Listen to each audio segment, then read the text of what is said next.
Hey guys, this is Turok, and in this video I'm going to be reviewing One Piece chapter 1167.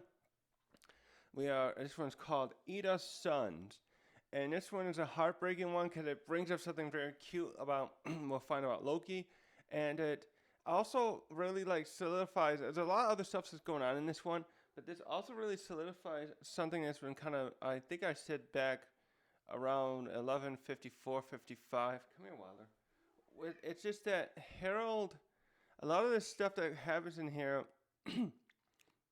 this main flashback was focusing on Harald initially and his relationship with Ida, and then here Estrid, but with these relationships he has his two sons, and I just really feel like some of this stuff, the family drama stuff, some of it could have been de-escalated, so to speak, by the Harald actions, by him staying at home more.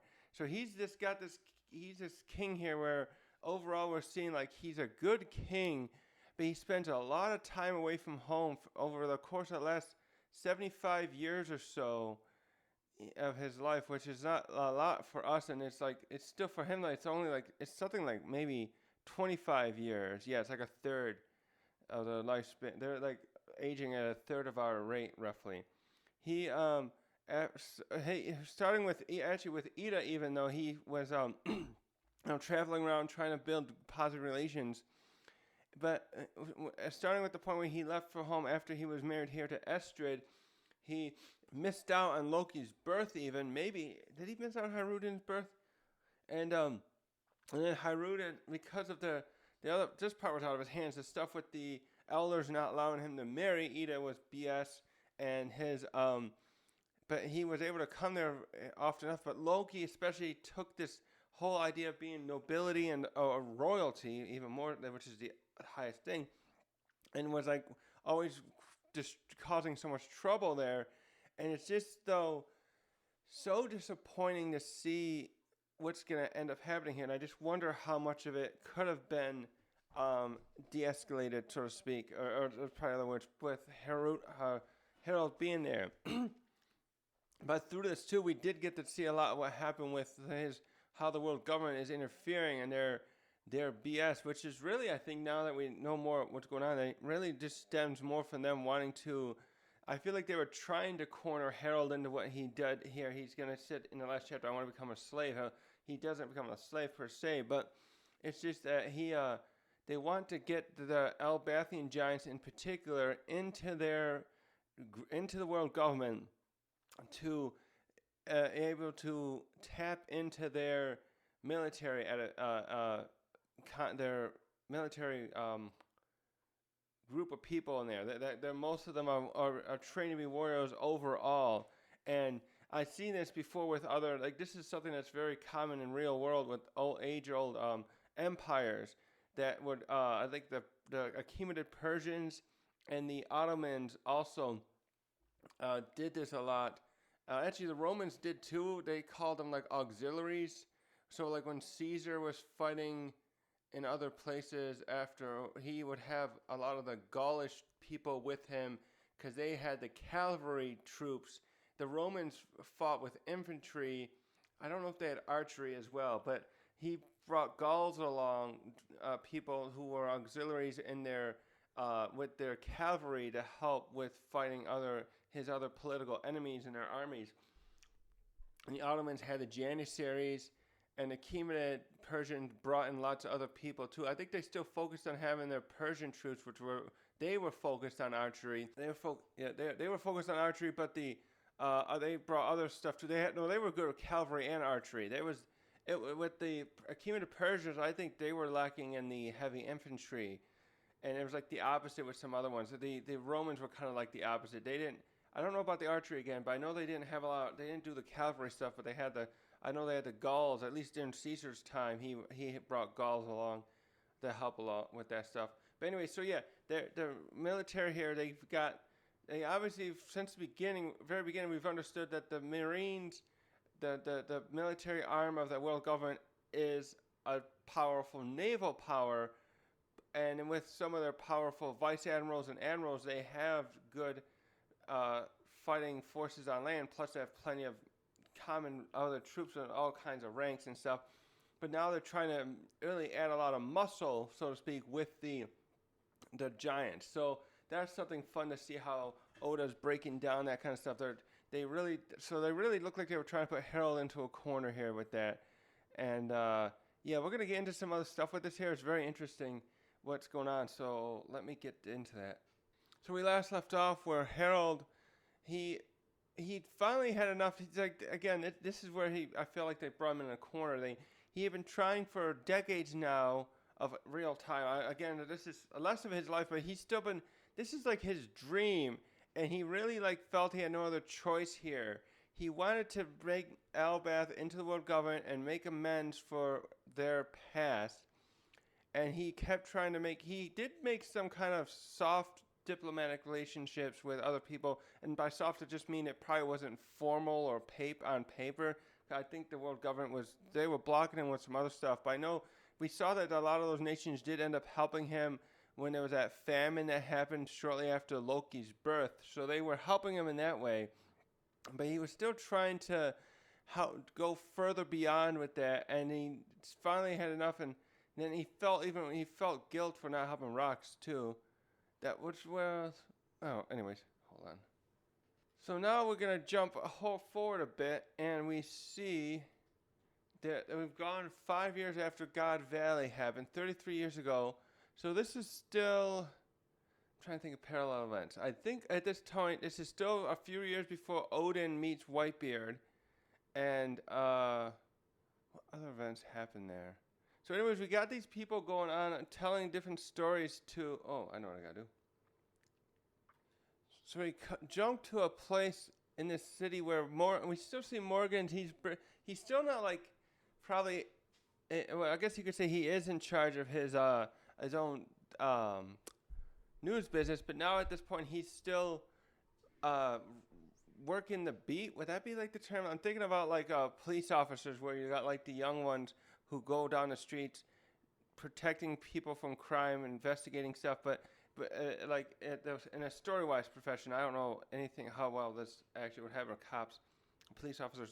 Where they work their way up into an officer position, they're usually doing like a desk job, as I've heard it called. And Morgan's is kind of like, this feels like the similar thing with Morgan's here. He's, at this point, he's still working, getting reports from people on his own rather than having others doing it, and running the business from the office, his headquarters, administering and dictating stuff to make sure the business works smoothly.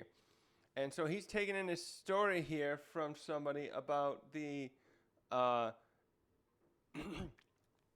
he's getting these various stories from places where they're seeing pirate ships about to attack various places, and they're saved by a mysterious giant figure.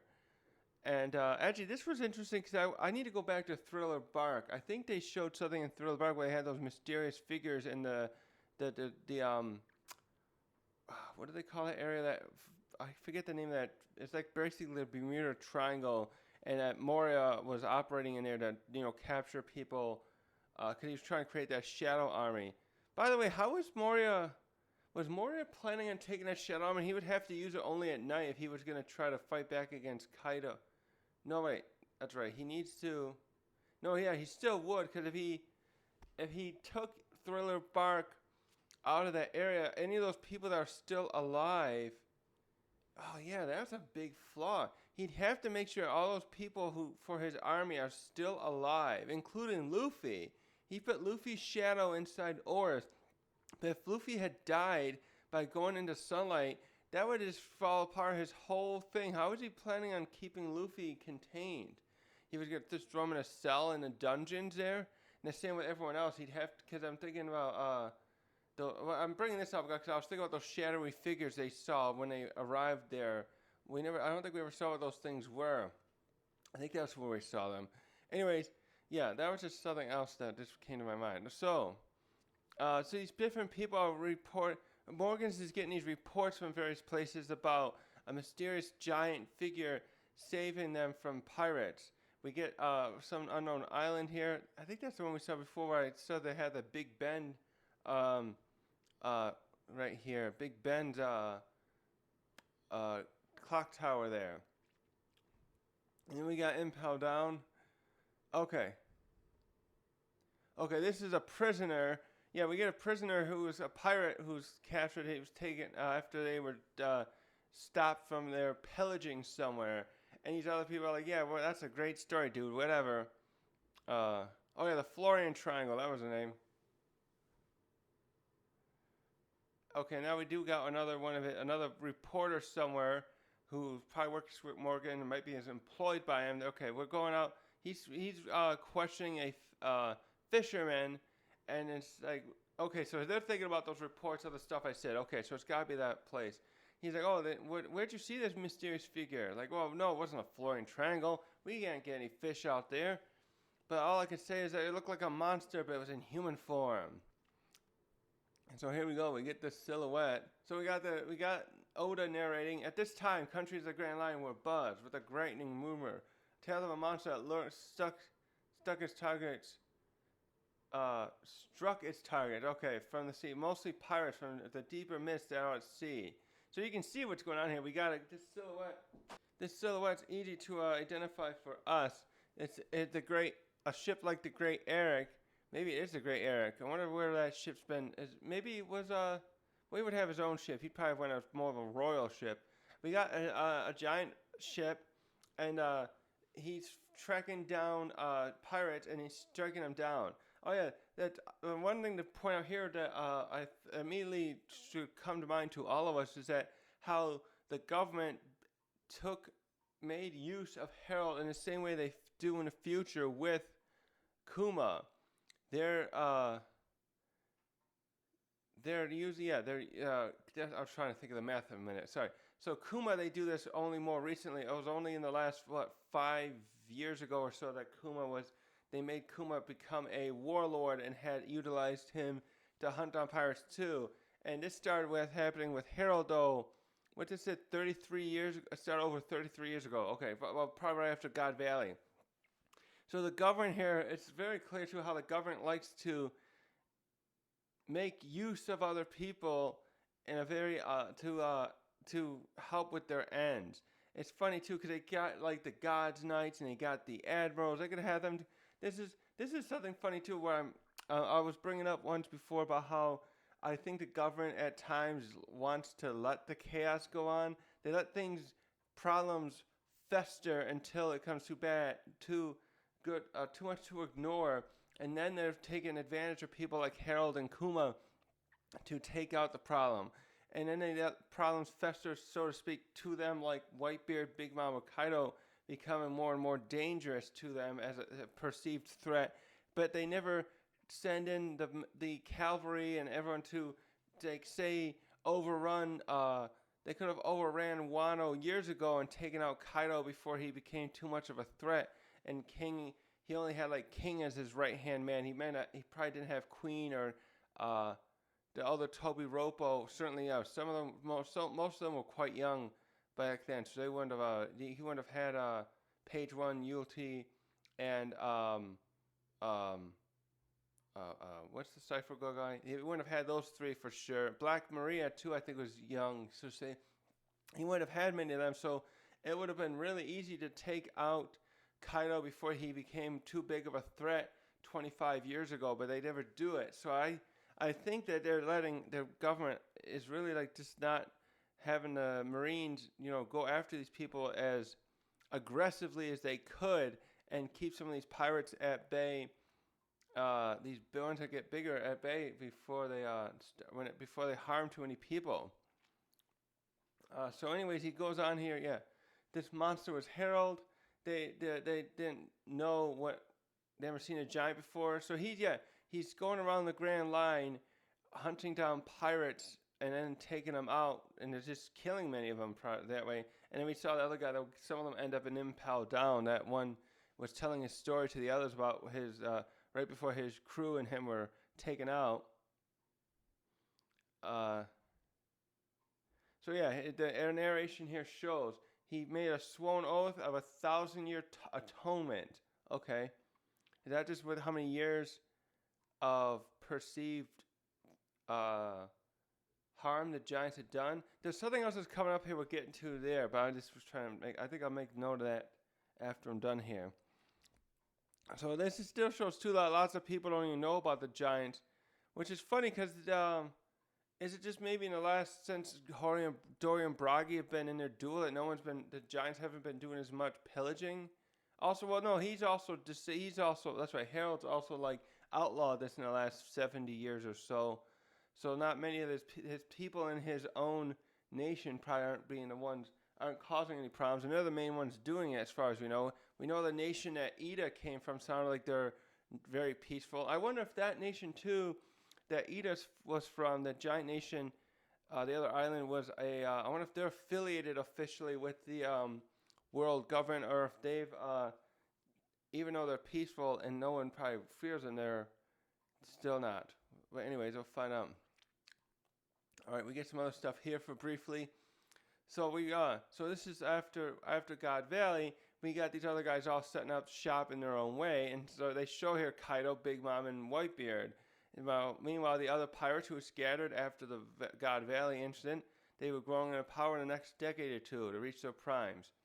And their fate, they don't. Oh, I don't show. That's right. They didn't show. No, there's Shiki right there. Oh yeah, no, here he is, Shiki and Wang Ji, the one who takes control of Full Lad. So anyways, yeah, they go on. See how so we got the ones who are becoming the tip of the spear of what pirates the danger. We got the other ones who are focused on claiming territory. And meanwhile, one crew achieved, they should go to Roger now. One crew had achieved the impossible and succeeding in circumventing the globe. Circumnavigating. So jumping a bunch of decades here. I think we're going to go in a moment to about 20 years ago. So we start from 33, but we're jumping from God Valley. We're jumping like the end of that chapter is right after God Valley. Yeah, so everyone's doing their own thing, but Roger's focus here is primarily trying to navigate the Grand Vine, and we get a great. Actually, I noticed too. I don't think he's got the egg anymore in the ship there. That egg, we saw it in the flashback, the previous chapters of the flashback, and I don't know if he has it now. So Odo goes on, yeah. Roger's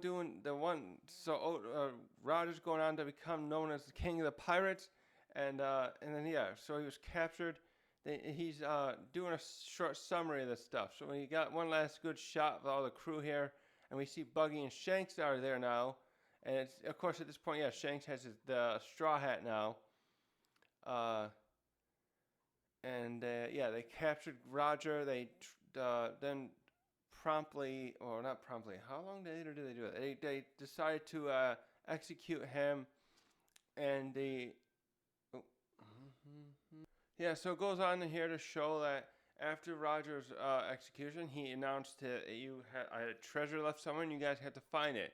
So this is the resurgence of pirates everywhere. This is actually interesting because now that we saw what Harald was doing, it's like he probably maybe brought some law and order to some areas by cutting back on some of the crime, by literally destroying many of these people.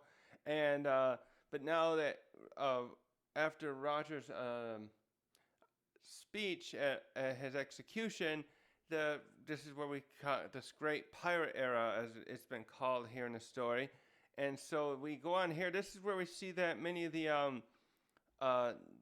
giants that we've seen in the Marines, like we saw maybe 10 of them or so that helped at Marine Fort to oversee the execution of Ace, with Whitebeard rising. Here we see lots of them joining here in this scene 22-something years. No. When did Roger die? No. 24 or so, I think it was. 22 is when O'Hara was destroyed, right? Oh yeah, I gotta get that little segment of the flashback, the time stuff that happened in line later.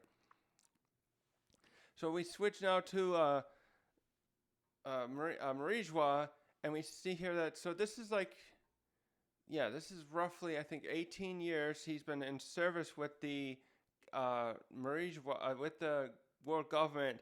And so they talk here. This is where we get this interesting tidbit here about the this what's going to be called a covenant that the God's Knight. This is probably what the God's Knights and the Gorosei have, and we that it sounds. We'll get into that in a minute. But so the is that supposed to be him right there? What is that? Wait, what is that black there?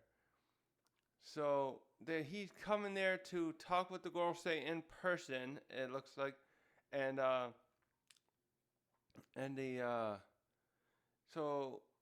goes on saying, he was finally able to come to the Holy Land this year and speak with them, and he's still at this point now they're not allowing, if I understand this right, the Elbath to be part of the reverie yet. He's doing this servitude for decades to gain that.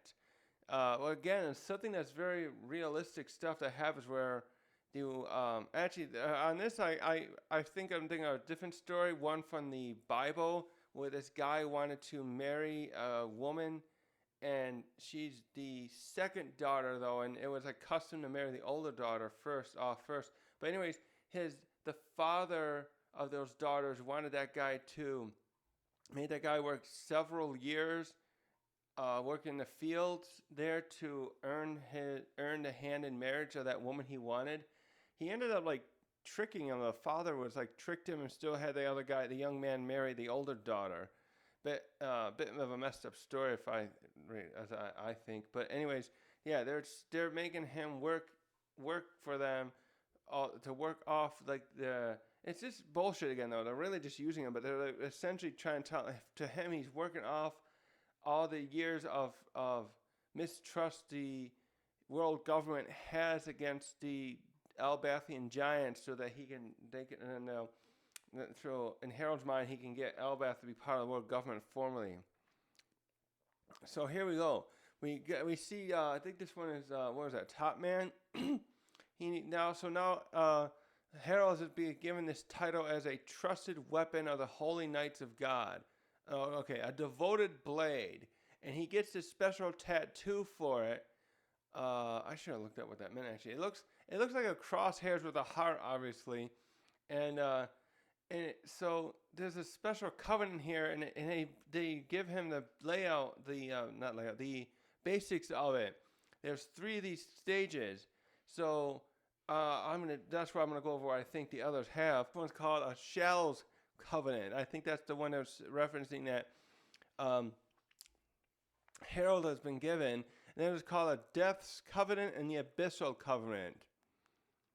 And wait a minute, 1 second here. So one thing I gotta look up later. I was trying to check. I think they mentioned here only 13 members of people can ever receive the second or third covenant, and my guess is the Abyssal Covenant is what the Gorosei have. So there's 5 of them with that. If I'm just using that math for a second, that would be 5 if I'm correct, and that would mean the other 8 would have the Depths Covenant, and I'm guessing that's the God's Knights there. So we get that thing there, and this is the thing too. I like how they say this is only reserved. These members are the only ones when they get the second or third, and aspire to third, can enter a contract with the true God. This is something too. I like how they use the word true God.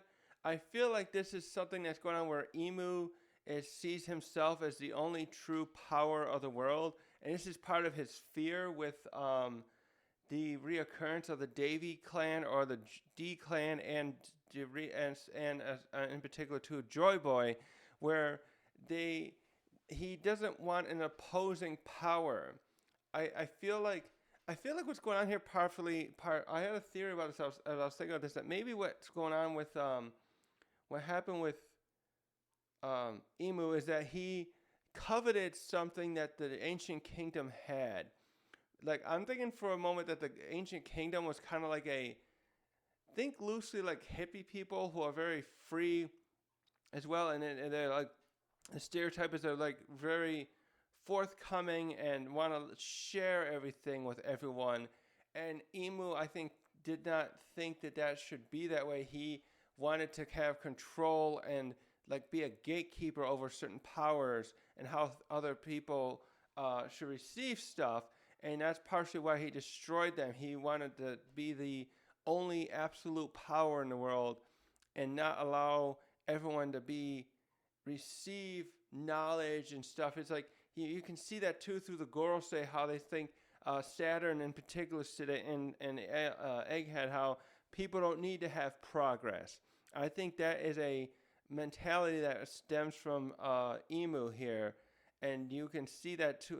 That's where this one true God thing is really sticks with me. It's had probably being that kind of the end of his mentality that I'm a God, no one else will be above me, and no one else needs to have all the knowledge other than me. The ancient kingdom was wrong for what they were doing, and that's why I had to crush them. That's my theory on this at this time on that. So yeah, we go on here. Harald's like, wait, what is this this God you're speaking of?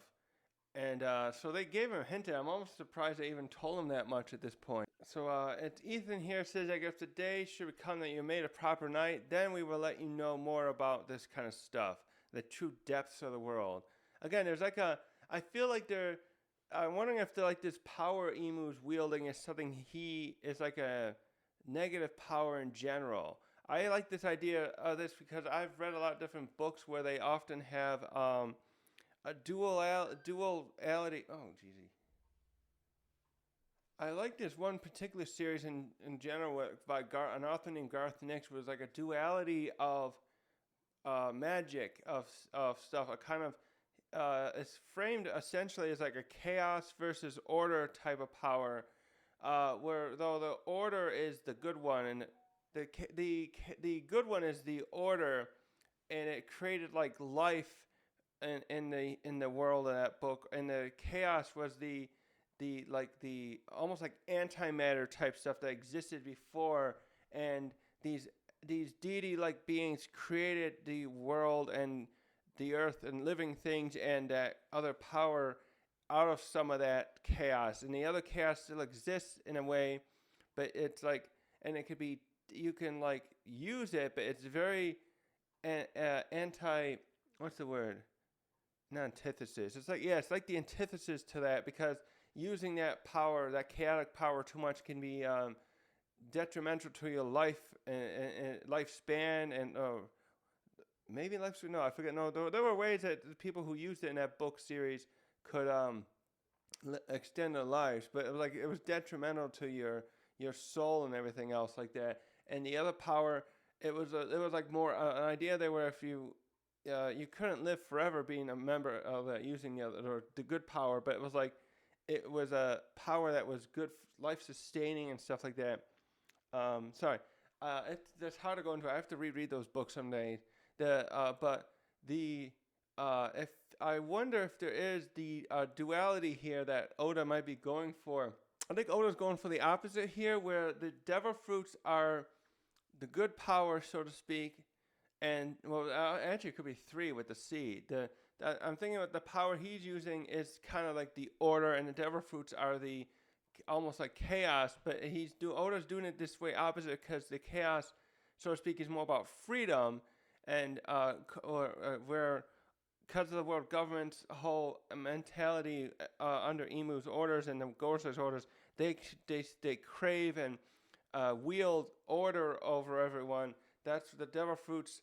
It's almost the same thing as how Oda, we saw Emu was really upset with the idea of the poneglyphs being unleashed upon the earth. I wonder if the devil fruits were similar, where they were one of the things created through the ancient kingdom and set upon, let people create these weird powers and wield them, and then weird powers and wield them. And so, and that was something that he didn't like. Maybe some people were abusing those powers, which is inevitable for stuff like that to happen. But I wonder if that's I wonder if Emu maybe doesn't want devil fruits to exist either. I think that's why. Was that why someone was saying? I saw someone have a theory about maybe Emu has something to do, has the connection with the sea. At this point, I feel like the sea is like a third party thing. Emu's stuff so far has all this darkness and dark magic stuff, and with the hexagons and that. So I can't see the evidence there yet that maybe Emu is associated with the sea yet. I kind of, well, now that we have the Mermaid Princess is Poseidon wielding that power, that does feel like it's a third thing where like the sea, perhaps the sea is a separate entity that was part of this too, but it has also been somehow subdued, or is like, it's almost like the sea would be representing nature, and like Emu represents order and mankind's attempt to have control over the world. And the devil fruits are just this other expression of humankind where they were not trying to wield order over the world and subdue the land and animals and stuff like that.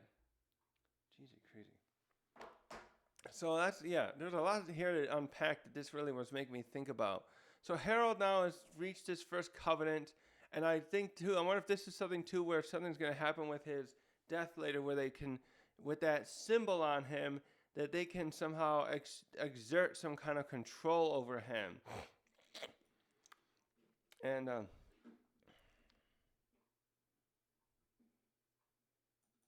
this is interesting too, because there's that, I saw images people floating around of how, if we go back to other chapters, they had those the other gods knights had a thing on their arm with a different symbol, and that is likely one of the other covenant symbols that they use. And maybe those covenant symbols were for the depths one.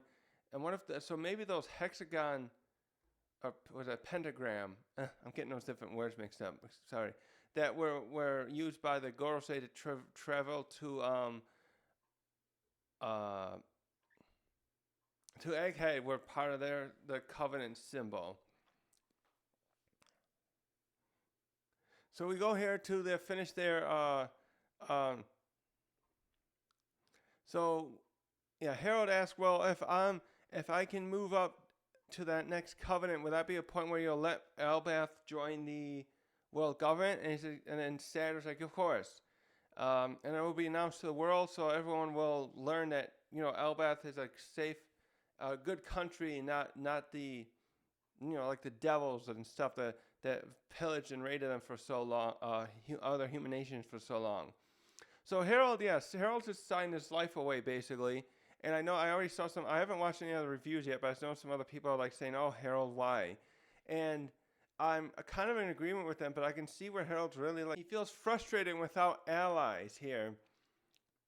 And he just sees, like, again, it's kind of like the gatekeeping thing. He doesn't see a way to work around them. They're making it so you have to work with them. Otherwise, you can't, make edgeways into working with the government and any with other nations and diplomatic stuff. Because I was going back and look at that chapter. It was one of the chapters. Was the one I looked in the beginning. It was the one where he was like frustrated, where he said like, well, they're blocking me again. Why can't other nations be allowed to make their own decisions? So I think this is kind of a thing where like he was maybe trying to make formal diplomatic contracts, so to speak, with other countries, and that's like the world government has to sign off on that kind of stuff, perhaps, if they do like trade deals maybe or something, and that's where the world government can just step in and do that stuff anytime he wants. The only way he could do anything with any other nation would be like maybe a handshake deal, but then if the other world government found out about that, they probably would have I bet some of these nations would probably just be afraid, like, oh, we'll be kicked out of the world government if we make any kind of deals with you, even if it is informal like that, and you will come help us and we'll help you. I wonder if some of those other ones I helped in feeding Elbath decades ago were I wonder if any of them might have been punished for their actions in helping Elbath out in their time of need like that. That would be I could expect that to happen. I feel like that could have happened to some of them if the world government was really pissy and petty about that kind of stuff. So we switch here. We see some of the gods' knights as Harald's allowed to walk around now. He's probably either leaving. the Knight's Temple. Okay, Shangara. Okay, I don't think we've seen this area before. Shangara, the Knight's Temple. So we have the other gods knights. They're all upset, especially looks like that's Garling saying that, and he's like, what is the Great One thinking with that? So we've seen this is like what's this about 18 years later. He's got old man Shanks vibes now. He definitely looks more like Shanks there with just the crescent moon head on top with hair added though. I can see it more now. When they showed him we saw it when he was young too. Oh goodness gracious.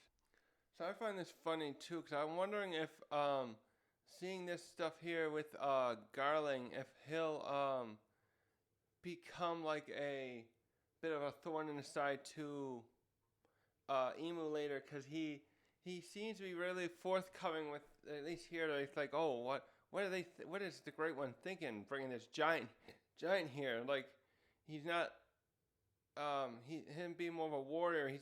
It kind of falling into almost feels like he's going to be kind of a stereotype where he's not as forward thinking as a political figure like the Gorosei and Im seem to be, where they're looking at long-term plans to make use to benefit the world government and Im himself.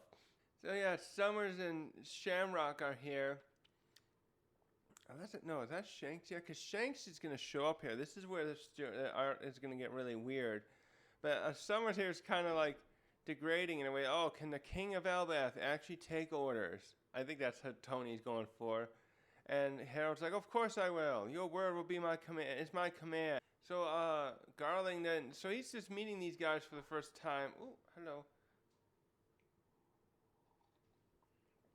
He's meeting these guys for the first time, the knights. And so Garling informs him. It's like they're like what would that word be? Whether he's coming in, so they teach him the ropes and stuff. Anyway, there's another word I was looking for, but he's like, Garling goes on, we'll call you if we need you. Keep your long distance transponder snail on your person. Wait, you are free to visit the lower world. Wait, so like basically go back? Well, that's what they need him for anyways. I was so confused by that. You're free to go back. Maybe that was supposed to mean like go back to the lower world? But yeah, you will not speak of what goes on here. So this is like, you don't speak about what goes on in company drama to anyone else. Company policy night. That's to be kept here. Ooh, I got my cat jumping all over me. Okay, so this is an interesting scene too. He goes to we see that Harald and Neptune are buddies here. Did they meet before? There's been so much going on with rocks. I can't recall if Neptune showed up here before. But Harald's down here partying it up a little bit with King Neptune. And so he's just like cutting loose a little bit because he's been working so hard, basically. So Neptune here is actually I like how Neptune here is like, oh, I doubt that son of yours, referencing Loki, is some kind of demon. I mean, can he possibly be any worse than you were? And Harold's like, well, I guess when you put it that way, dude, have you heard about the shit he was doing to your villagers? I guess some of that stuff was about the same as what we saw when him and Dorian Broggy were running around. So maybe he just sees it the same thing, like, oh, he's just going through that period where he's gonna be a rough housing ruffian, and then someday he'll calm down. But it took Ida to calm you down. He's gonna need to meet someone like that. And but that's what Neptune must be thinking too, maybe, because he's like, oh, this fortune teller tell me that soon I'll have a daughter in 4 years from now. What do you say? Maybe we should have the two of them marry someday when they're old enough. So for some reason, this really bothers Harald. I don't know why he doesn't want to wouldn't want a marriage like that. Maybe he thinks Loki needs someone a little bigger, tougher. I don't know. But he's like, forget about it.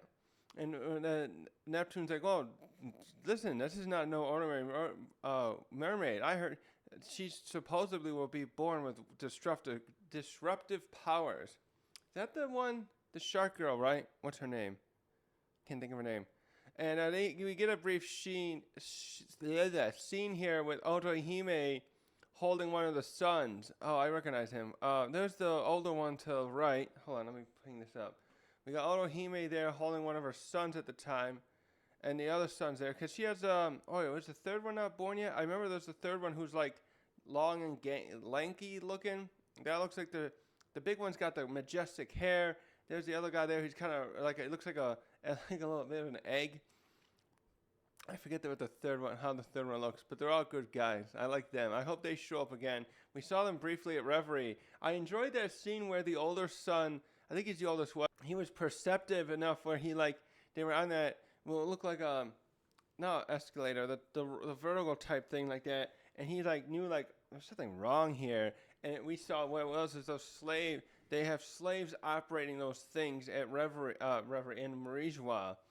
And they're also great brothers because they really take care of Shirahoshi. Wait a minute. So wait a minute, he does formalize, they say that? Oh, in that case, sounds like a match. Let's have a toast. To the future. Oh, I thought he still said no. So if I'm understanding that right, that means Loki was supposed to go on to marry Shirahoshi here? Because he's not referencing Haruden, probably. Because I'm just bringing this up too, because this is interesting, because obviously, Big Mom, in some point in the near future here, is going to try to get Loki to marry, what's her name? The other twin that we met at Thriller Bark. And then that falls through. So there's something going on. So, because she wanted to get the Giants on her side, I wonder if the world government had anything to do with that. Oh, there's a dive theory to go on to. What happened there with between the Loki and that? It's gonna be. It's like everyone's trying to get political alliances here. Oh, I'll go into that later. I can't think about what. I have to look at what year that happened with that. What's her name and Loki.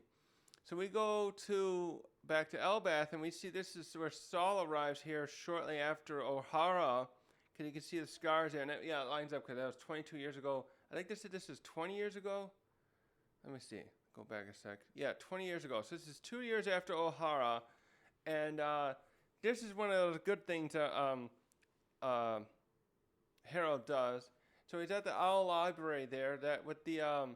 That's right. Does he have a devil? Because Tekking just did a video. I haven't read any of the new SPSs. Maybe that's where it was confirmed. But Tekking has a video about that the owl does have a devil fruit power that allows him to shrink or expand things. That's how they got the books in there that are how'd that work again? So Robin and Chopper were in there with Saul and his assistant, and they were like, "Did the book shrink now?" I have to go read those chapters again. And he can do stuff with that. So that apparently he has a Paramecia devil fruit. So here's where Harald, though, is that Ripley? That is Ripley, I think. That's got to be, is that Scopper there with her? Probably so, because this would be roughly around the time where their son, Colin is born. And and he goes on, so Harald says, "Saul, I have something to ask of you. I want you and the other scholars and teachers here, or not really teachers, I want you guys to open a school here, and I want to found it here, and I want you guys to be here to train the next generation of the Elbathian citizens." And Saul's like, "Oh, school. That sounds like something I want to do." So I wanted to stop here because I was bringing up how Harald's kind of these flaws and pros and cons of Harald, and just that Harald did a lot of great stuff for Elbath, like he makes those new pathways so that the different villages can connect to each other better, and he's making this school here, and he made those proclamations too about no, we're not going to be pillaging and raiding human beings anymore in their nations. So he's doing all this good stuff like that. So I don't want people to think I don't like him. I just was noticing he really was away for a long time when Haruden and Loki were really young, and I wonder if he should have spent a bit more time there at those points, those important milestones there of his children's youth to help foster them getting along, because he was there when he was away. We saw a lot of that, how those other members of young and old were mistreating Haruden as a bastard. Very Jon Snow-like stuff. If you've watched the Game of Thrones or read the books, I assume the same in the books. I've watched the show. I have some of the books. I haven't got around to reading them, but I remember especially who was it? Was it Theon? I think especially, who's from the one of the island, the prince from the other place. He was always especially kept harping on Jon being a bastard, while the other brothers didn't really. Well, really, they're his cousins. We found out later. They really didn't care at all. They didn't treat him any different. Obviously, he was never going to get any kind of. He wouldn't be. I mean, later on they did, but they didn't treat him poorly, except for I think Theon, if I remember his name right. And I just wonder if that kind of stuff could have been like tempered a little bit with Harald, like, what the hell are you doing treating my son like that? That kind of stuff there. So anyways, yeah, he did some good stuff here with the founding the school and creating those road infrastructures and stuff like that. And so I really like Harald as a character. I can see what was making him like a flawed character that who would go anywhere, any depths to save people, and just like it was just like it could be interesting the next chapter too. We find out finally what causes him to be assassinated, or if he is assassinated, what happened there. So now we get this is also very interesting. Now we jump to the point where Fisher Tiger saved all these slaves 15 years ago. So we've jumped 5 years in the future. We saw this in what chapter? I was just reading it this morning. It was 521 was the chapter where Boa Hancock recounts this story to Luffy. We got the flashback. It was roughly 100 chapters later. We get the flashback again through Otohime's viewpoint of Fisher Tiger and Otohime. We see him talk to her about his stuff he saw when he was on the surface above, in the world above, so to speak, because he was from the fishermen. So Oda here is starting to recount some of it, like there was a shocking incident. And we see a lot of the voices of different celestial dragons saying, "Oh, my slaves have escaped," and stuff. And we see Fisher Tiger running around here, trying to save as many people as he can. And we see a mysterious figure here, and Fisher Tiger knows likely who it is. Like, "Oh, are you one of the God's Knights?" And he briefly, it looked like they were kind of clashing. Wait, did he have his? I think he's kind of. It looked like he was like faking a fight with Fisher Tiger to not lose face in case someone's watching. But he sneaks a message. He whispers to Fisher Tiger, "I've left the armory unlocked. Here's how to get here." And and he helps. It looks like he breaks off some of the other shackles on Fisher Tiger as well. It looks like he already had. In the next shot there, it looked like he didn't have the chains on. I thought maybe he broke the chains fully, but he must have broke some other part of the shackles, because Fisher Tiger already had the chain parts between his wrists off there, so that's interesting.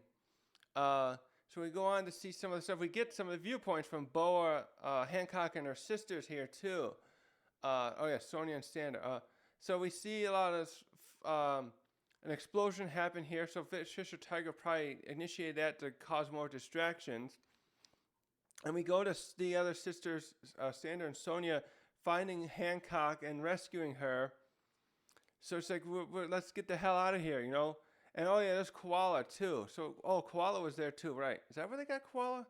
I remember Koala was a slave, and Fisher takes her back to her home.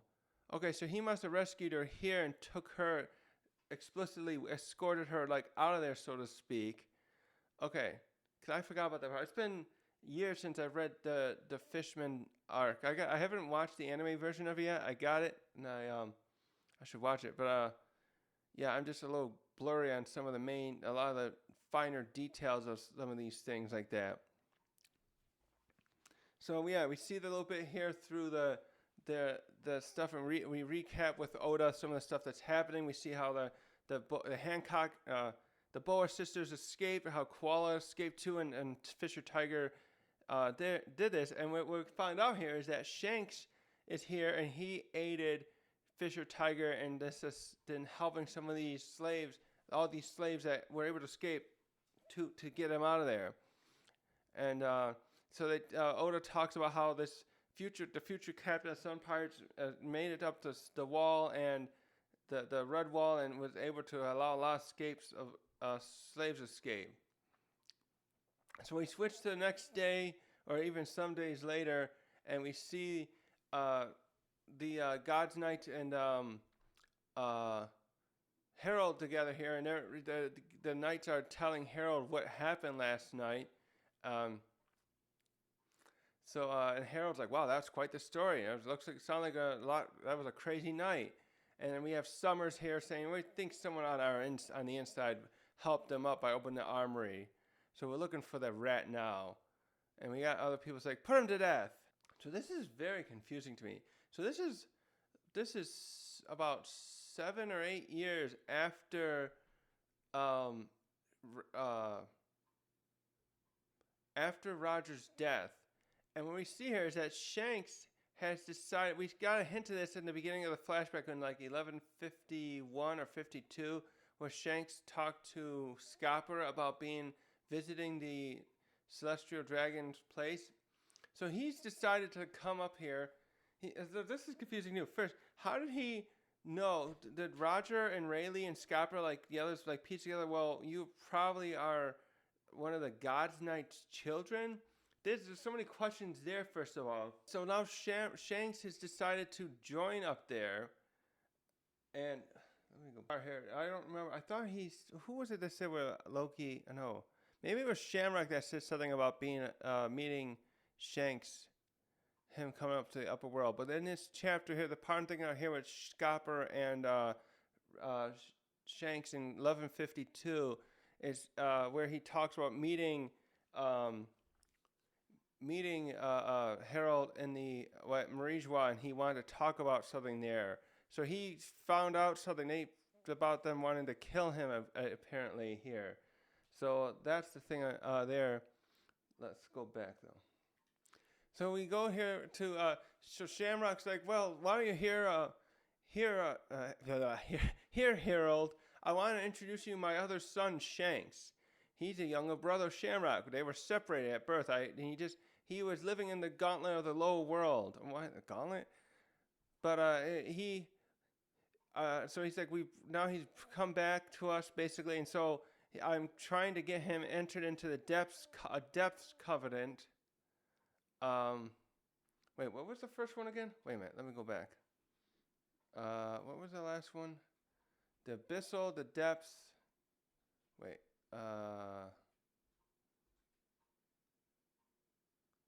Oh yeah. A devoted blade. So there's the shallows covenant. He's like So yeah, see, he's been through the gauntlet of the lower world. Does that mean he had to go through some rite of passage maybe to like come back up there to become one of them? So he's oh wait, he's got that scar. Is that from Whitebeard? I mean Blackbeard? Okay, there's a lot of questions here going on with the timeline. See, but if he's entered into the depths covenant, I should bring this up. Excuse me. He's entered into the depths covenant. He'll likely give an instant boost, likely on the level of Shamrock. And for the time being, he'll be a devoted bladed god like you. So, wait, why did he say that? I thought the same thing. But anyways, Harold, why did he say that? Hold on, what the hell is going on? I know I'm missing something dumb here, because Harold's first thing is like, wait, have we met before?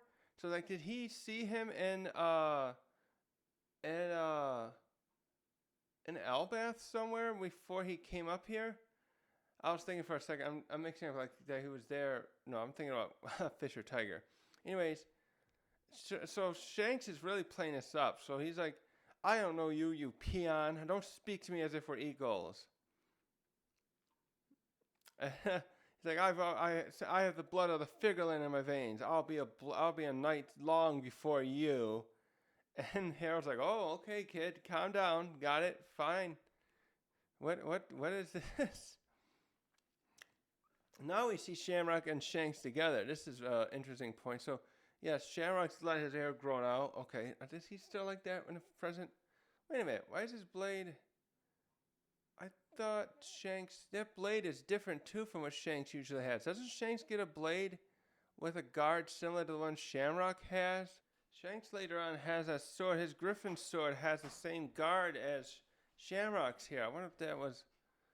That's interesting. It looks more like he's got something like a samurai sword looking, at least with the way the guard handle is. It doesn't look the same as the way that one is.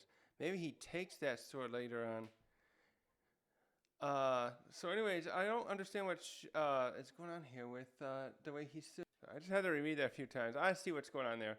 The way that Oda did them windows, that's what it is. I thought that this part here with this talk, I thought that was Shamrock saying that. But no, this is only Shamrock only speaks here. So Shanks is saying, you know, I want you to show me around quickly. I wanna capture this guy who attacked who rampaged last night and caused all this problems.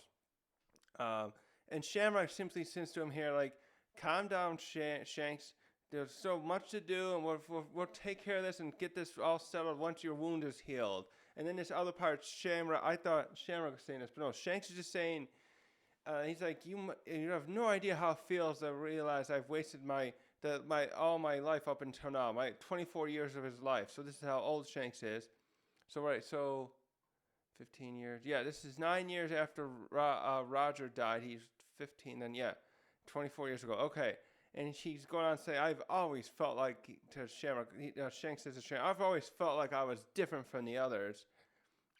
And so yeah, he's the devoted blade of God. And the other guy, so he's wearing the same outfit too. Oh, no. Well, yeah, it's very close. Oh, maybe they give him a slightly different outfit. No, the frills and everything's way different. Okay. The only thing similar with the shoulders is the shoulder part. He's got the frilly thing going this way. Shamrock's got a V-neck thing with that, and then the buttons are way different. But that sword, that definitely looks like the sword Shanks has later on, when he's definitely from the time when we saw him talk with Whitebeard 2 years ago. I don't know if he has that one when he was at Fuchsia Village and meets Luffy. I wonder if he takes that from them. So yeah, I'm still confused too where he's got a dual eye thing now too, like Ripley has. Where did that come from? So they're going along talking still, and yeah, if Shanks is really trying to, so I'm wondering if Shanks is undercover here. That's what other people keep saying, that he's undercover. I see all kinds of things, like Shanks has a plan here. I saw another comment, it was a video title where like Shanks is doing this so that he can get the Nika fruit. I'll be looking into all those things afterward. It's very interesting. I'm very perplexed myself. I have no theories of what he's trying to gain here, other than I was thinking that like maybe he didn't know what he really wanted to do after Roger's death. He thought, Buggy always thought, oh, you should have been able to go find the One Piece, and Shanks had told him 9 years ago, well, I'm not ready to do it yet. Maybe he's still trying to find himself. This is like, 3 years or so though before he goes to meet Luffy and finds Luffy. And, no, 2 years, I think. I think it's 13, no, is it 12 or 13 years ago? It's roughly that, 2 or 3 years before he gets the fruit from Who's Who. And, by the way, something I was thinking about too. Did anyone else notice? I wonder if someone right before Who's Who killed the last person who had the devil fruit before Luffy. The fact that they sent Cypher Paul to do this to make it more secret makes me think that was the case. Like, if they just knew where the fruit was, I'm thinking they could have sent an admiral just to go over there and get it with a small convoy.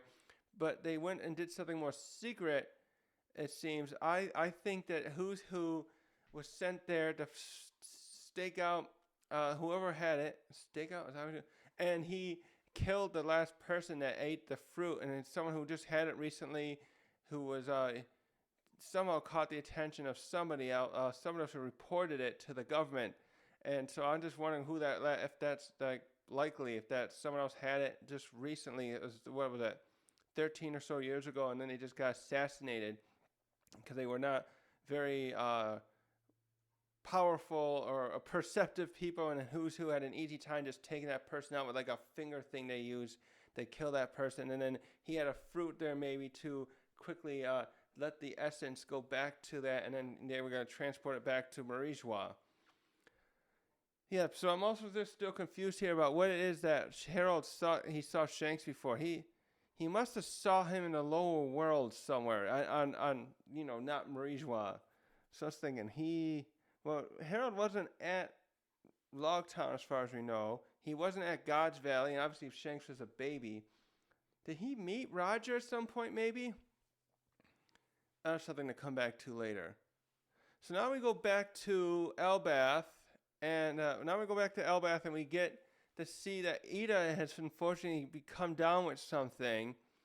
So they're in the fisherman village. Okay, so they let her up. Was she always allowed up there? I guess she was, but she just was never allowed in the castle. I remember Loki. I was looking at the stuff, some of the other flashback here where Loki was treating her like crap, but then he was like, she still always would treat him nice, which is very important here for the end. So we got a doctor. We got I think her name is Mado, the one who runs the bar, Ida's bar now. So now we're seeing what happens with Ida here, and it's gonna be sad. So the doctor's like, I can't help you. I don't know a lot of medical stuff to really figure out what's going on to you. We should just get a hold of Harald and have him find a proper doctor. And Ida just always is so kind. She's like, nah, he's so busy with his job. We can't bother him.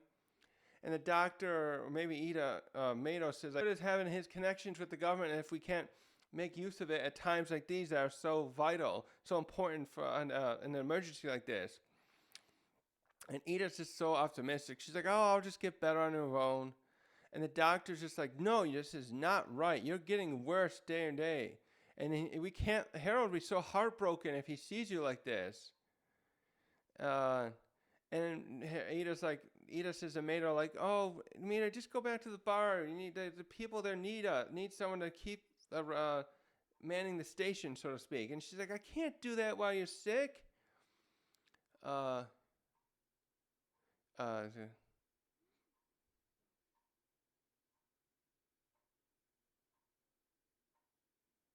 Oh, this is cute. Okay. So the doctor says, you know what Harald does every time he comes home? He always visits the elder and tries to have them change their minds and make you his true wife. And Ida's just, oh man, she's just such a saint. She's another saint among all these mothers and father characters we got here. She's like, that fool, I prefer running that little bar, meeting all those people that come up from far off lands. It helps me feel better, like I'm helping Harald out in just a little bit in my own way. This is hard. Also, they got the sword. So he's in the fisherman's village. So we got Loki here shows up, and he's like, is he yelling that to Ida? Okay, he probably is, because Mado's probably from there. Is Mado from there? We don't know. He calls someone an outsider hag. And Mado comes out like, you, Loki, why are you acting like this? And Loki's like, well, look, I got some fresh meat for her. So he's trying to be nice. This is what's going on. Loki does care about Ida. I'm gonna get that out right now, and we'll see in the ending how much he really cares. He's that kind of guy who doesn't know how to express his feelings right. He's just because he's keeping up the persona of being this ruffian prince that causes all kinds of problems. He doesn't know how to just act more civil, and in case because he's the prince, he should be acting more stately and just he's just very rough. He's still got this rough around the edges extreme thing there. And Loki goes on saying, hey, the bar's a great place that I've always liked hanging out. Can we open it up again? And we got the doctor going, oh, he's gotten bigger, but he's still that little brat on the inside. I think he's just, like I said, he's just acting that way. He doesn't know how to act like anything else. Okay, so the doctor's talking to Ida. He's like, you're the only one here who can tame that beast. Harudin's off with his comrades now looking for a doctor for you. So both of your sons have a lot of love for you. Oh, he calls them both of his sons. So yeah, we got Rode, Gertrude. Is it Gertrude or Gerd? No, Gerd.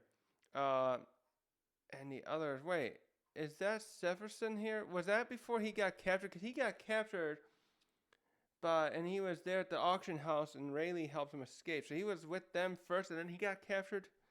And what's the other doctors? Goldberg, right? Goldberg, Road, Gerd, I think Severson or Sefferson, I forget. So, and you can see a little.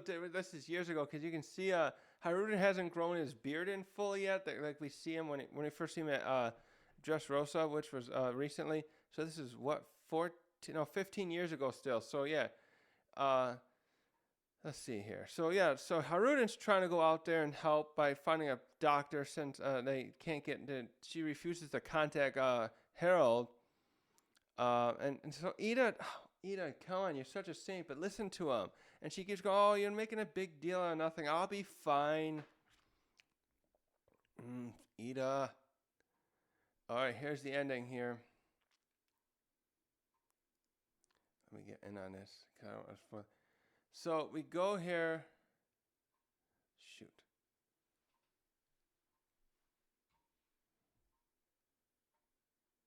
Yeah, you're just gonna read this anyway. Anyways, what happens here? So Loki goes to the village his mother's from, and we find out these shitheads have been up to no good. Estrid, right? So this one guy's like, we don't want that woman becoming the queen. Like, okay, the elders already said she can't. So they're going on like, oh, Estrid's the true queen. She's from our people. We can't lose that status of having her replaced. Estrid being replaced as known as the queen to Harald. So look at these assholes. He goes like, oh, so what we've been doing is we've been giving that wench a little poison. These spores won't stop once they've taken root. It's certain death. So we switch up to the doctor like, so this must be some time later, and Ida's getting even worse. She's probably got like a high fever and all that stuff that would happen. And Harald and the doctor's like, Mato, get in touch with Harald now. And Ida's like, oh, it doesn't matter if we're not, look, this is like almost like her last words, and this is just sad. It doesn't matter if we're not related by blood. Loki's always been my sweet boy too, just like Haruden. And so we go to Loki here at the end, and Loki's got this bloodlust, and I think he smacked down that old man there that did that. Yeah, he is. He's beating the hell out of that guy. And he's like, you're saying Ida's going to die? And there's a great double shot here at the end. The whole village has been, later, he's burning the village down. Yeah, this is the same shot, really. And he's like, don't you dare talk about that woman, Estrid, as if she's my real mother. I remember what she did. She is my real mother. I remember what she did. She threw me into the other world. It's like, you want fortune? And he's like going, you better not tell me she's going to die. Ida's going to die. She's the only mother I have. And I think he's crying there. And you can see a little bit of his eye silhouette too. This is going to be hard to watch in the anime. Holy shit. Loki finally lets his feelings out. I was looking back after I read this. There was the 2 chapters where I think it was I forget now. The cuter one was I think it was 1156. He's reading about news of what Rox was doing, and he was sitting on the shore outside Ida's bar, and he's like and she's like, hey, want some juice? And he's like, yes. He's like, yeah, okay. So cute. So he's finally, after all these years, he's been warmed up to Ida, and now he's like really worried about her. I wonder if he just went here. They don't show how he got here. Maybe he was going around looking for if anyone in the village would know a cure, and any of these villages would be able to help Ida's sickness. And that's when these guys are like, oh, it's Prince Loki. Yes, your mom's from here. You guys are our pride and joy. But we can't let that wench come queen. Oh my god. And Loki, this is probably going to be one of the final straws, I guess. Wait. This is still, I was going to say they were going to lock him up. But no, he runs away after Harald is killed. This is like a year before Harald is killed, I think. So I'm just wondering if he gets punished at all for these actions here. And then it's let go again. Because we see him with Jarl when they were going to visit Harald right before he's killed, where Harald had like summoned them for some kind of meeting.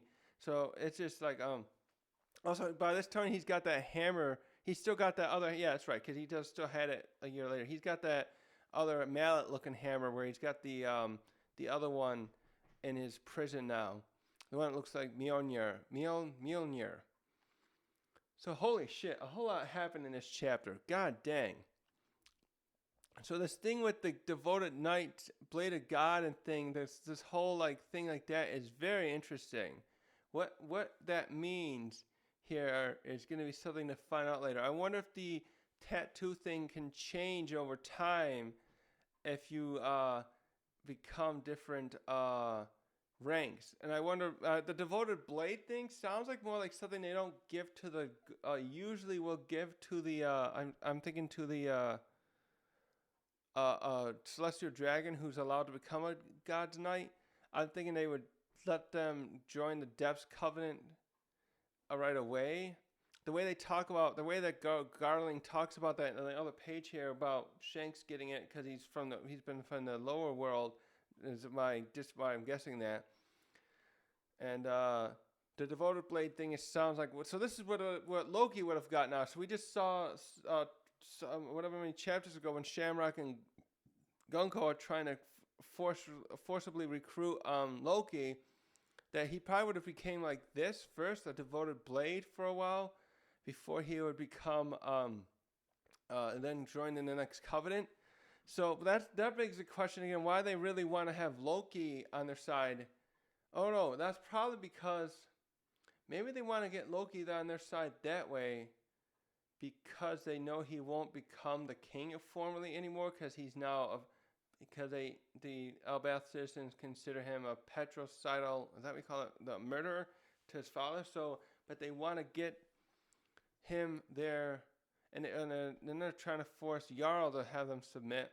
Yeah, it's very interesting here, the stuff that's going on and the attempts, the amount of effort the world government is going through to get the Elbath on their side here. They got him here. They technically got it here, but now, like I said, it's like 14 years later after Harald dies. It's like they're trying to reaffirm that connection so they can continue to have the Elbath citizens as their a military force that will help them solidify Eames' power over the world. Maybe, I wonder if Eames planning on like taking over other countries. Well, no, other countries. Maybe he would have. But then the Gorosei are talking about some kind of cleansing. So something here too with Shanks. I can't wait to see what other people say about that. The Shanks is that where he would have met Shanks. So Shanks, I'm trying to think what Garling. Maybe they saw him. Maybe one thing I was just thinking is maybe Harald tried to take out the Roger pirates at one point when Shanks were still when they were still active and Shanks would be there, and he happened to see Shanks that time as part of the Pirate King's crew basically, and he couldn't defeat them, but like it wasn't something he reported. Harald reported to them like, "Oh, I failed on this to defeat this ship, so it wouldn't make him look bad." So holy crap, there's so much here. And then him trying here to get the Neptune wanting to get him to marry, that was something. So yeah, I gotta go back and look up, I want to look up again when Loki, didn't Big Mom say Loki proposed to her daughter? Maybe it was the other way around really, and Big Mom lied about marrying her. So anyways, and this thing with Fisher Tiger was interesting. So what is Shanks up to?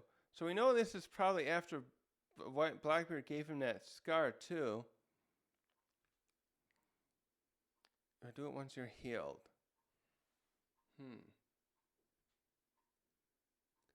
Oh, poor Ida. So she died. So now we finally found out her fate. So she passed away about 15 years ago from a sickness because these other assholes had to be so petty and vindictive against her for a giant that's not from their place. Oh boy. All right, I don't know. I'm going to leave this here. My mind is just a buzz with all this stuff. I hope Loki's just part of the flashback here that gets to Haruden, and they can learn to trust each other out of this and work together when we get back to the present. And I'm guessing, how many more chapters do you guys think we have left? I'm thinking there's like maybe, I'm going to say like 2 more chapters before we get to the present again and see. I hope it's not too many more, because I mean, I want as much information as I can here, but this is like, holy crap, we've done like about 15 chapters of flashback now, and I really want to see what's going to happen next. I have a feeling, though, that chapter won't release till the next year. I'm recording this on December 1st. Yeah, I don't know. I think the next chapter is coming out this week, so that'll be real exciting. And yeah, it's just a great chapter. Holy crap, there's so much information. And it's just funny, too, to be back from, after all that, we had like so many chapters with rocks in it as a focal point. The last like 8 or 9 chapters. So, all right, thanks for watching.